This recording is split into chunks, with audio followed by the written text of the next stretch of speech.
Bismillahirrahmanirrahim.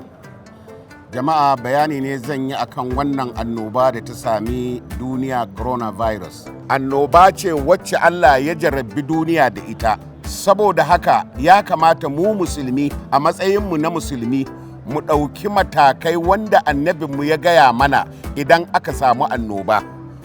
Bayan wannan ku kare kawunanku da iyalanku ga barin duk wata musiba wacce za ta iya wahal da ku ko ta wahal da iyalanku.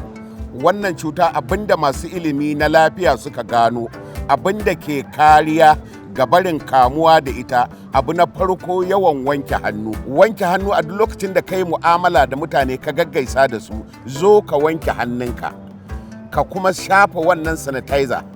Wannan duk ƙwayar cuta in ma ka ɗauka to ta wanke. Abu na biyu, idan za ka yi tari ko za ka yi atishawa, ka buɗe gwiwar hannunka ka yi a ciki, saboda binciken da aka ya gano ta hanyar numfashinka ko miyanka za ka iya fesa wani wannan cuta. Saboda haka in ka kara a gwiwarka ka yi tari ko atishawa, to duk ƙwayoyin cutar da za su zo in kana da ciwon sai su fada a ciki. Sannan kuma idan duk inda za ka shiga wajen mutane a samu tazara tsakaninka da wani wacce ta kai kafa 2 zuwa 3. Abin da ya sa malamai sun gano, bincikensu ya gano cewa idan ya wuce kafa 3 to wanda ke can ya kubuta, ko da cutar ta yi tsalle ba za ta kai masa ba. Wannan shine abin da nake fata. Har ila yau ya kamata mu guji shiga tarurruka in dai ba abin ya zama lalle ilalla ba. Wannan abu jama'a mu gane, wani abu ne na ɗan lokaci, wani abu ne na larura.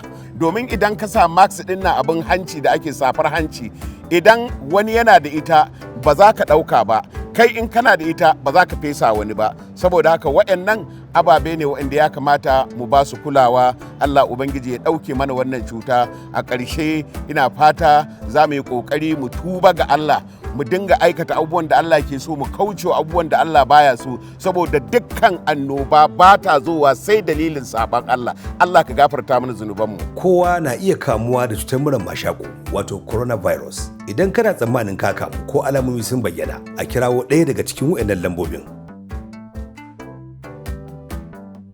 Ko kuma a ziyarci santocin gwaji domin sanin ko an kamu. Ku faɗi gaskiya ba yaɗa jita-jita ba.